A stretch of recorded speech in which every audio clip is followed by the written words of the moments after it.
Bienvenidos a una nueva edición de Entrevista a la Carta de acá de La Minga, que en esta nueva temporada la verdad nos ha atendido fantástico, con una gastronomía hacia lo orgánico, hacia la comida sana, aquí en pleno centro de Colina, y por supuesto también con esto, con un espacio que se da para conversaciones abiertas, muy profundas, con quienes forman parte de nuestra red, de nuestra vida social de la comuna de Colina, por supuesto autoridades, algunos que fueron autoridades y algunos que están además en casos relevantes, como es nuestro invitado, el abogado Nicolás Pavés, que está con nosotros. Nicolás, ¿cómo estás tú? Muy buenas tardes. Muy buenas tardes, Carlos, muchas gracias por la invitación. Bueno, Nicolás no conocía acá La Minga, pero... Muy bonito. Muy buena impresión. Muy bonito todo. Bueno, son lugares que estamos tratando de destacar nosotros también acá, a través de una gastronomía especial, como yo te decía, te explicaba, y el espacio para hacer televisión local, que eso es lo que nos interesa. No, de verdad felicito a los que lo decoraron, todo, súper. Oye, Nicolás, bueno, te hemos visto no solo en la televisión local, te hemos visto en la televisión nacional en un tema que sin duda habla de una parte de la historia de Chile que es muy ingrata, que es muy dolorosa, y que es precisamente lo que tiene que ver con una de las aristas del caso Caravana de la Muerte. Tú estás dentro de un equipo de abogados, bueno, está el juez Mario Carroza detrás de las investigaciones, pero tú eres el abogado de una agrupación de ejecutados políticos. Sí, bueno. ¿Has ingresado al ámbito de los derechos humanos, Nicolás, desde el punto de vista jurídico? ¿Qué ha significado para ti? Bueno, la verdad es que después de mi salida del Ministerio de Justicia, yo tuve una oportunidad muy bonita, que fue incorporarme a la FEP, a la Agrupación de Familiares de Ejecutados Políticos. ¿Ya? Agrupación que presenta 1.300 querellas el año 2010, 2011. Actualmente deben haber vigentes más de 800. ¿Ya?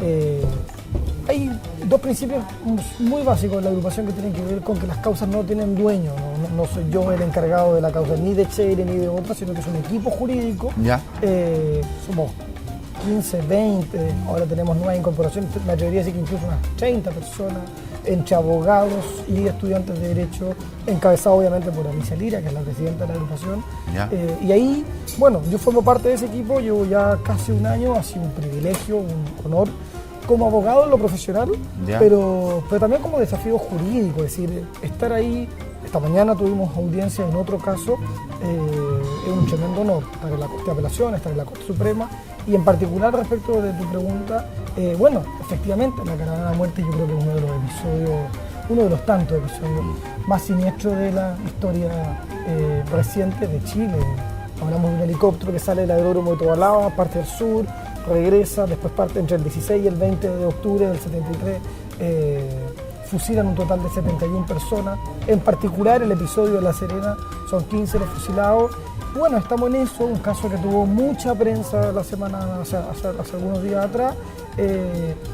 Perdimos la libertad, seguimos con los procesamientos y estamos muy convencidos y entendemos la dimensión del caso, estamos muy convencidos de lo que estamos sosteniendo. Bueno, aclarar en todo caso, bueno, respecto a la figura de Juan Emilio Cheire, el general del Nunca Más, un comandante en jefe que tuvo cierto cariz como de renovación del ejército, bueno, había muchas expectativas. Sí, obvio, y de repente ustedes dicen, ese teniente de 25 años fue testigo, cómplice, y algunos detalles, el otro día hablamos en la radio. Sí, incluso yo te hago hasta como aclaración o introducción de estos 1.300, solo como para consignar algo. Nosotros no estamos solo porque sea el general Cheire, no estamos no estamos en todas. Es decir, de verdad, nosotros hoy día teníamos la causa Leopoldo Benítez, director de la Escuela de Arquitectura, el lunes teníamos la de unos doctores que asistían a las torturas. Te hago toda esta explicación, no para irme por las ramas, sino para que la gente entienda que no es porque mucha gente dice, que es un ataque político. Es bastante amplio el espectro. Es completo, y te lo quiero decir, y tenemos casos de Colina, tenemos casos de Quilicura. ¿Tenemos casos de Colina? Lo que pasa es que hay que decirlo, en Peldehue salían los helicópteros a los vuelos de la muerte. Salían muchos detenidos en distintos centros de tortura de Santiago, eran trasladados a Peldehue, y desde Peldehue salían... ¿A la escuela de paracaidistas? Sí, salían al regimiento de Peldehue, sí. Al regimiento de Peldehue, no acá. Y salían a lanzarlos frente a la bahía de Quintero, básicamente, lo que sabemos, mucho, no tenemos toda la información, y eran lanzados al mar. Lanzados los cuerpos o muertos o a punto de morir, como el caso de Marta Ugarte, que se dan cuenta que está viva cuando la van a lanzar al mar y finalmente la terminan de estrangular en el helicóptero y la lanzan al mar.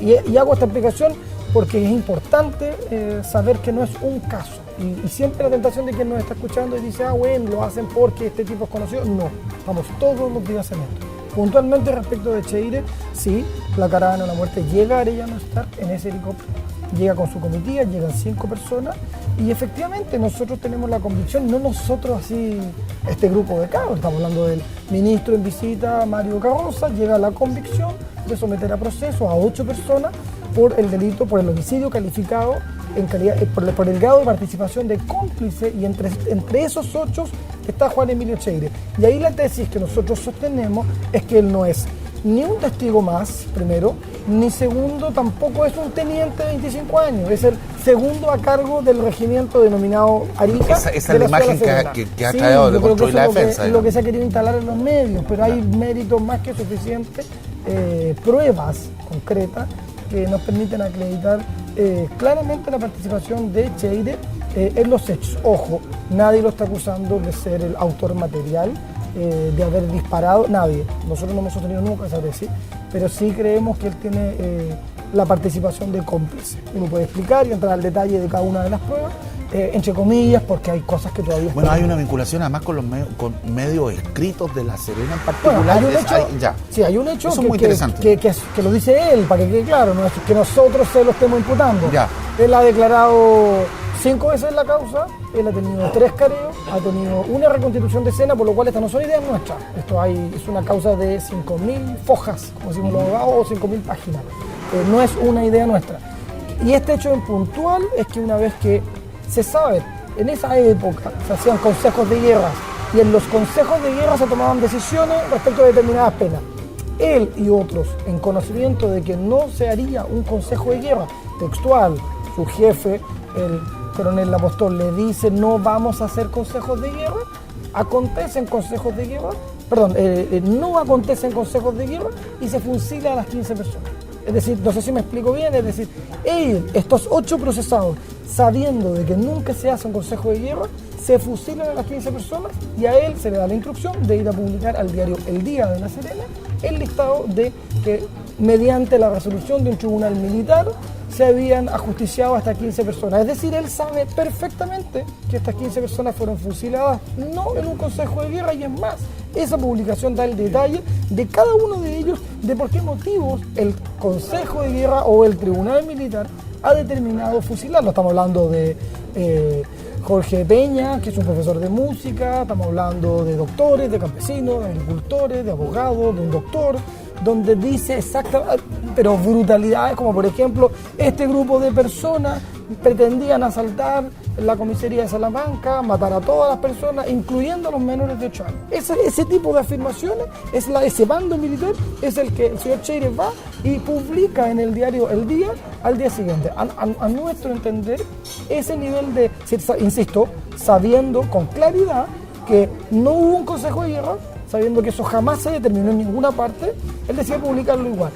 Creemos que ahí ya hay un grado de participación, no en el delito como tal, primero, pero segundo, hechos mucho más graves, como lo que acontece en el cementerio, que ya lo hemos dicho en otros medios, es decir, en nuestra opinión está súper acreditado que funcionarios del cementerio local de La Serena declararon que ellos recibieron instrucciones de cerrar el cementerio antes, es decir, le habían dicho en la mañana, ustedes deben cerrar el cementerio al mediodía, una de las versiones, otra dice, oye, yo quiero que en la tarde aquí no haya nadie, hay 2 o 3 versiones, pero que están bastante claras, donde el administrador del cementerio lo que pretende es que el cementerio esté desocupado en la tarde. ¿Qué te quiero decir con esto?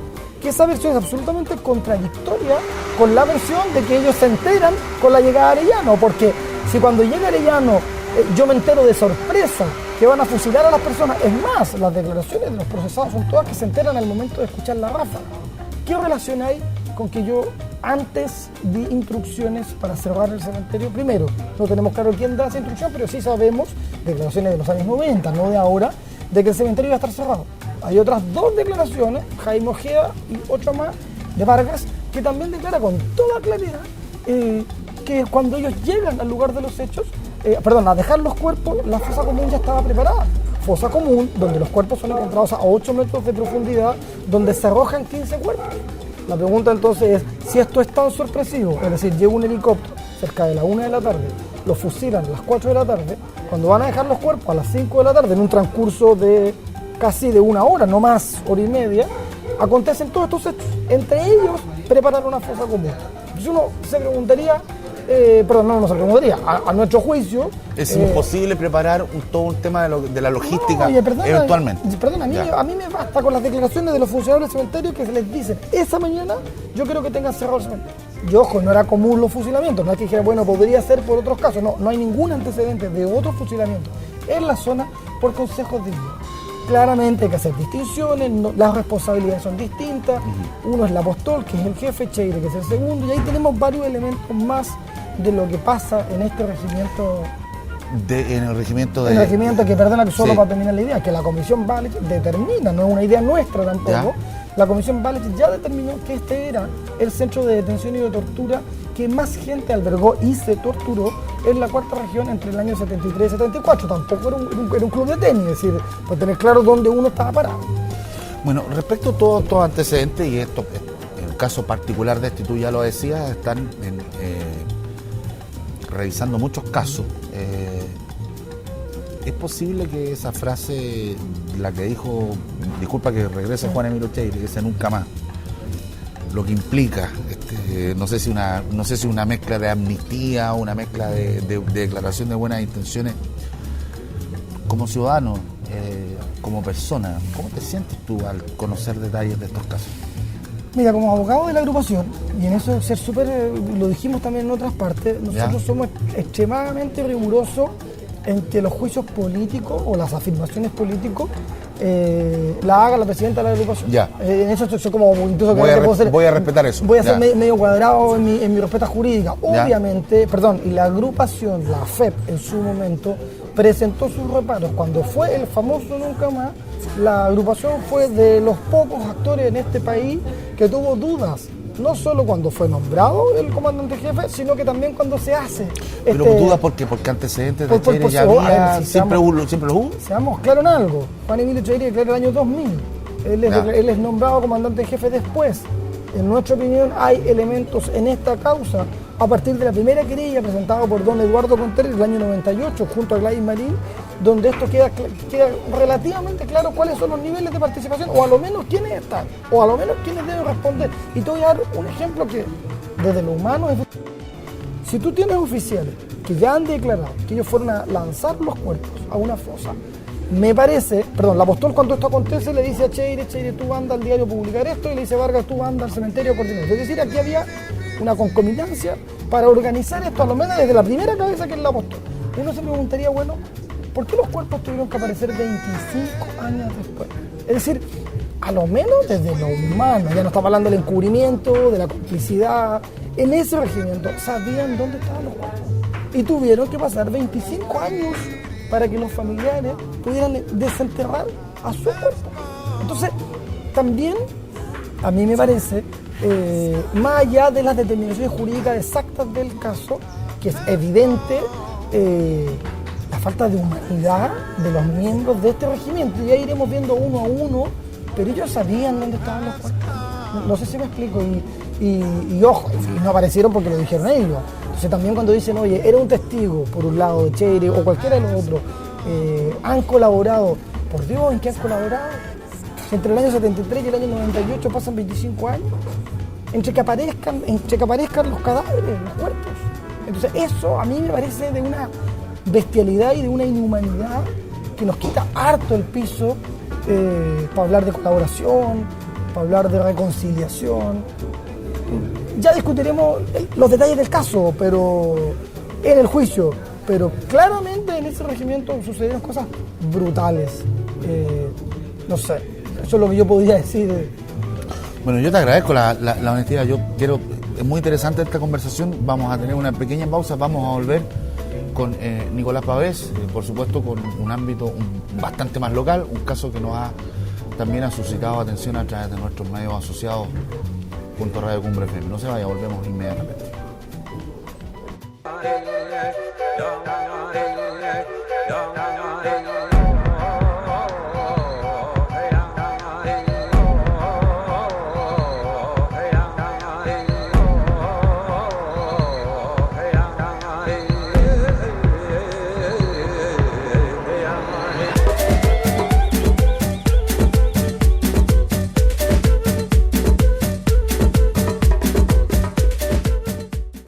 ya estamos de vuelta acá en Entrevista a la Carta junto a Nicolás Pavés desde La Minga.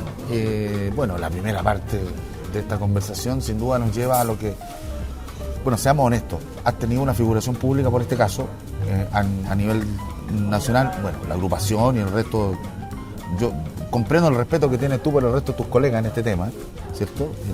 No, yo te hacía la aclaración porque... Sí. Porque fue una circunstancia, y digo, y aclaro, y no buscada, y te insisto en lo mismo, no con un afán de ser repetitivo. No porque decir, fuera Cheire. No, lo que te quiero decir es que hoy día en la mañana tuvimos la causa de Leopoldo Benítez, el lunes tuvimos la de Federico Álvarez, mañana tenemos la de Ramón Beltrán, y no quiero latear, pero son decenas de causas donde no está la prensa, donde no están los medios, y se da una pelea titánica, y es un honor, y es un privilegio. Hablamos de la pega que comenzó la Vicaría de la Solidaridad, que comenzaron algunos abogados, como te decía antes, Eduardo Conchera y otros, una pega maravillosa. Yo siento en los años es una oportunidad más complejos de hacer historia. Lo que uno hace es así, porque hubo gente, y te lo digo así, con un caso que tuvimos ayer, que estaba peleando ahí en la posta, abogados, familiares primero que todo, dando una pelea ahí, en el año 76, el año 74, para tratar de salvar a sus familiares. Estamos hablando de un familiar detenido, se presenta un recurso de amparo para tratar de que no lo ejecuten, y después aparece muerto a los 3 o 4 días. Eso eran gallos de verdad. Nosotros estamos como en la última parte de lo que hicieron. De lo que hicieron profesionales, claro, del derecho, sí, antes. Y te digo, me siento muy orgulloso de lo que hacemos, insisto en el trabajo en lo colectivo, pero la verdadera pega, la más bonita, la cual gracias estamos haciendo esto, esa es la pega que hicieron abogados y familiares directos que han dado una pelea por décadas. Y eso uno tiene que decirlo, ¿no? Uno agarra la cola, maravilloso privilegio ser parte de la agrupación, pero eso. Perfecto. Respecto de casos más locales, estamos a metros de Totu, el lugar donde falleció Antonio Herrera Torrejón, un caso que ha tenido además también cierta relevancia a nivel de otros medios, pero nosotros lo hemos tratado con todo detalle. Nicolás, en estos años, ¿cómo va el asunto? Entiendo que van a haber novedades, que estamos en una etapa procesal ya bastante avanzada, pronto un juicio oral, ¿no? Sí, bueno, hay que decirlo, llevamos 4 años en esto. No ha sido fácil, el poder de Totus, estamos hablando de Totus, Falabella, estamos hablando de una de las familias más ricas de Chile, ha sido muy complejo. Ustedes han hecho una gran cobertura mediática, pero no es fácil. Hablamos de un joven que es acusado de robar en el supermercado. Nosotros ya probamos que nunca robó nada, no es que lo hayamos probado nosotros de una manera mágica, sino que uno ve los videos, queda claro. Los propios guardias han declarado que lo tuvieron que cargar para intentar justificar este robo. Eso está súper acreditado. Sin perjuicio de eso, nosotros presentamos una querella por cuasi delito de homicidio con secuestro. El fiscal formaliza por cuasi delito de homicidio y por detención ilegal, no por secuestro. Estamos en eso, dando un poquito la pelea. Avanzamos, hemos pedido reconstitución de escena, estamos en varias etapas, pero obviamente uno, no estamos en lo mismo que quisiéramos que fuera más rápido, y dos, y uno debe decirlo, tampoco nos gusta esta idea que solo responden los guardias.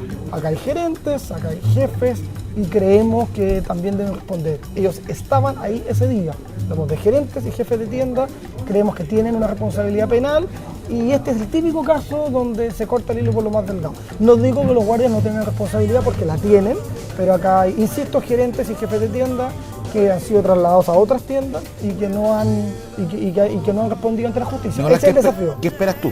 O sea, en el fondo, desde el ámbito estrictamente jurídico. En el estrictamente jurídico, que primero que establezca la verdad, por un tema de la familia. La familia necesita limpiar el nombre de Antonio, fue acusado de robo, fue humillado, salió incluso en la prensa bajo estas circunstancias. Que se haga justicia. Uno dice, bueno, ¿qué es que se haga justicia?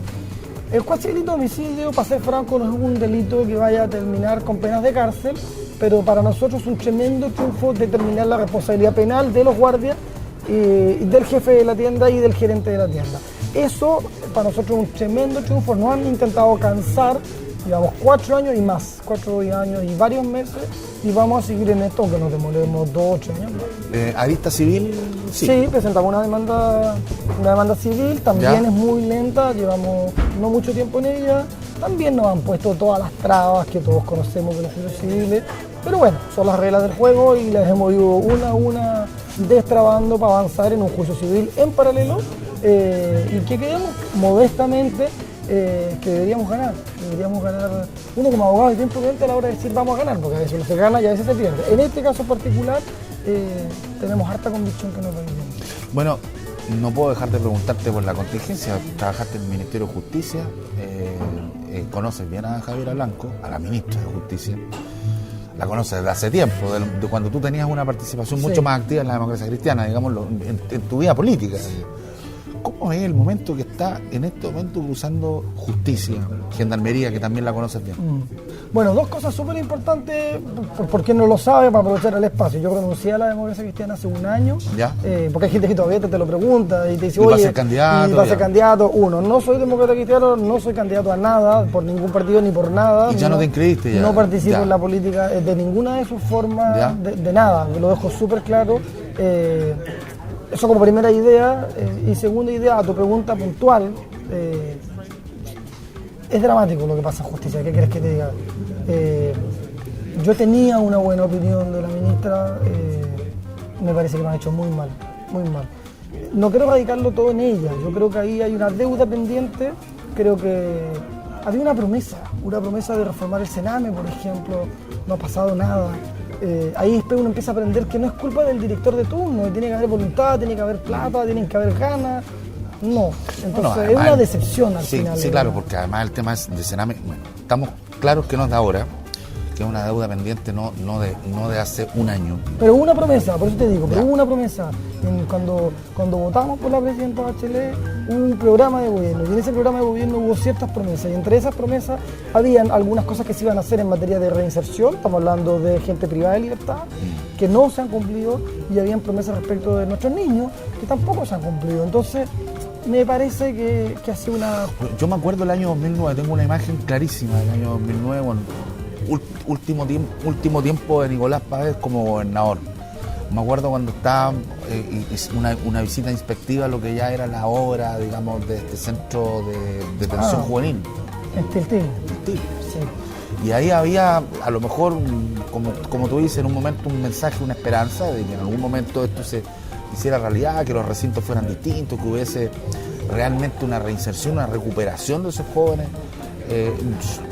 Para hablar solo del Sename, que es un tema súper sencillo. Sí, no, y además, y yo, bueno, he tenido como la oportunidad en la vida de estar como en distintos lados de la vereda, porque también de gobernador me tocó el incendio de la cárcel de Colina, un año antes de la de San Miguel, donde mueren 86 personas, en Colina mueren 10. Y que fue un antecedente un poco de lo que podría haber pasado en los penales. Y fue brutal, estamos hablando de un grupo de internos que se quiere tomar un piso porque hay mejor señal de celular, los encierran en una de las celdas y les prenden fuego.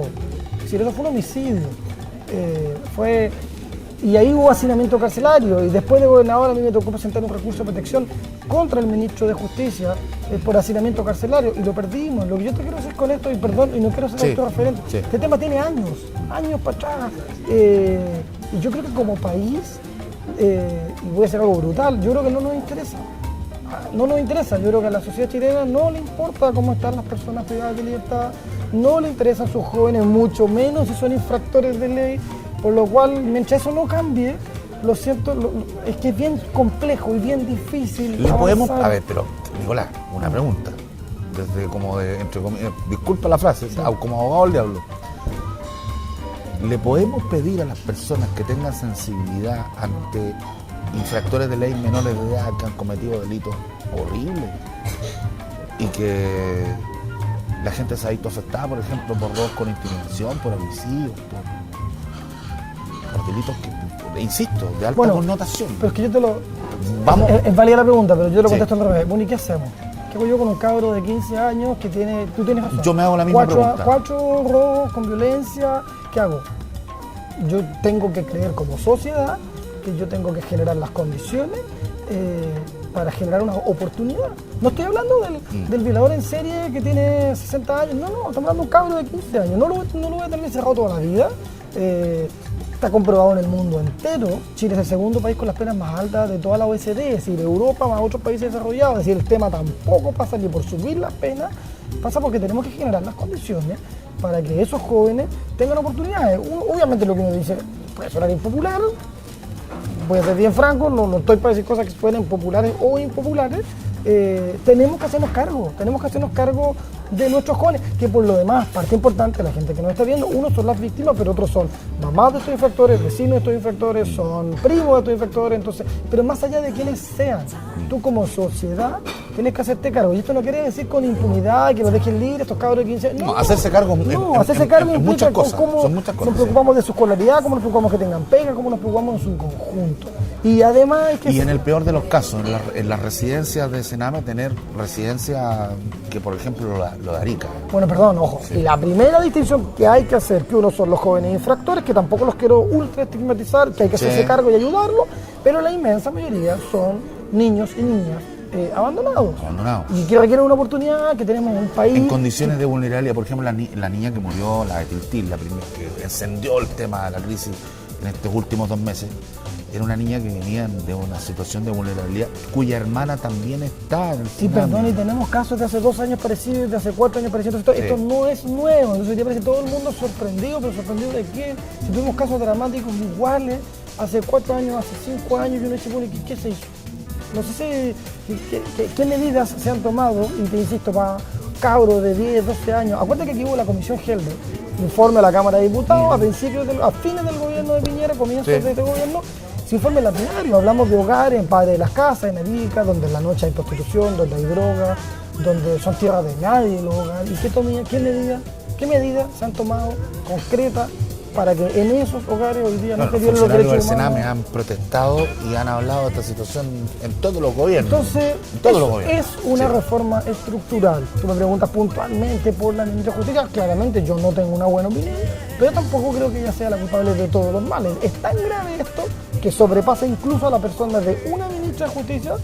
Creo que lo pudo haber hecho mejor en estos 8 años, pero en general yo creo que al Estado de Chile no le interesa de verdad. Cuando digo de verdad es tomar decisiones presupuestarias, políticas públicas, este tema. Bueno, yo recojo ese concepto impopular, porque estamos hablando de cosas que no son... A ver, cuando uno discute, la persona que está en la casa que nos está viendo dice, y está opinando en este momento, está opinando de lo que estamos conversando, seguramente. Está diciendo, oye, pero yo quiero mano dura, oye, yo quiero reinserción. Gracias. Muy buenas tardes, Claudio. Muchas gracias. Consomé. Y calentito para el... Bueno, les traigo de inmediato el plato de pollo al curry y un pastel de verduras. Perfecto, muchas gracias, Claudio. Muy bien. Ahí, así nos atienden en la minga, esa es la idea. Una intervención directa acá en la entrevista. Yo le quería decir eso, la gente está opinando. Dice, queremos mano dura, queremos lo que tú hablabas, queremos más pena, que las penas son muy pocas, queremos que las cárceles realmente sean lugares de purgación, lugares de, no sé, de cumplimiento penitenciario real. Y además empezamos a ver la vulnerabilidad que tiene la seguridad de las cárceles respecto a los llamados telefónicos, por ejemplo, algo que nos retrotrae a Colina también en los últimos 4 o 5 años, que ha sido crítico. No es fácil, porque estoy hablando de otro tema, estoy hablando ya de lo estrictamente carcelario, ya no de Sename o un poquito más amplio. Es que a ver, yo entiendo la preocupación, pero hay que decir algo, y aquí creo que ha habido mucha torpeza. A ver, porque uno diría, bueno, ¿qué han hecho en otros países más desarrollados? A ver, yo creo que parte importante de nuestra población penal podría, hablando de delitos no graves, debería estar en sus casas, con una tobillera, con arresto domiciliario. Y desde una mirada muy economicista, que no es la que yo tengo, pero para ser claro, mantener a una persona privada de libertad, que entiendo que cuesta entre 600 y 800 mil pesos mensuales. La pregunta es, ¿por qué yo esa persona no la tengo con arresto domiciliario en su casa? Y cuando salga de su casa, suena una alarma, llega una radiopatrulla. ¿Cuánto cuesta implementar eso? Eso que ya está en plan piloto, digo, ¿por qué eso no tenemos más? Bueno, la tobillera existe. Existe, pero ojo, no se han implementado, entiendo yo, ni el 10% de las que se han comprado, y hablamos de cifras muy menores, entiendo que eran como 1000. Tenemos 50.000 personas privadas de libertad. ¿Cuántas personas de verdad hoy día podrían estar con arresto domiciliario en su casa, descongestionar las cárceles? Gente que podría reinsertarse, en algunos casos con arresto domiciliario total, en algunos con arresto domiciliario nocturno, es decir, pueden trabajar en el día, en los casos calificados que no creamos que van a reincidir, que duerman en su hogar, es decir... Y los modelos carcelarios, por ejemplo, de Colina 1, que no es muy interesante, que tiene un área laboral, que tiene emprendimiento... Está bien, pero es de este porte. Entonces hablamos de un módulo laboral que tiene 200, 300 cupos. Son 50.000 las personas Se privadas de libertad. podría implementar, pues sería la idea poder implementarlo en otros, Pero en por eso te digo, muchos a ver, lugares. Experiencias hay increíbles. A mí me tocó conocer una en San Joaquín de organización laboral Ya, maravillosa, está el módulo Mandela de la penitenciaría. Me tocó conocer otra más que también está en San Joaquín, donde tienen una empresa de aseo, donde pues, trabajan en el día y llegan a dormir. Hay pilotos del mejor nivel, pero son de este porte. Entonces, ¿por qué te digo esto? Que no, pues hay que invertir plata de verdad. Hay que invertir, hay que de verdad decirnos ya, ¿qué hacemos? ¿Cómo yo genero, en vez de 100, 200 cupos, genero 5.000 cupos? Y en eso yo creo que no ha habido voluntad porque no ha habido plata. Esa es la verdad. O no ha habido voluntad de colocar la plata ahí, entendiendo que puede ser impopular que yo te diga, mira, voy a sacar esta plata de este otro ítem y lo voy a colocar acá y dice, oye, pero ¿por qué gastas plata en estos tipos? Porque hay que entender que es una inversión en términos sociales. Porque hay que pensar de que esa persona tarde o temprano va a salir de la cárcel. Y cuando salga de la cárcel, tenemos que generar condiciones para que no vuelva a delinquir. te tengo que preguntar esto, todo lo que estamos hablando, si es que lo mejoráramos, ¿tendríamos incidencia en las cifras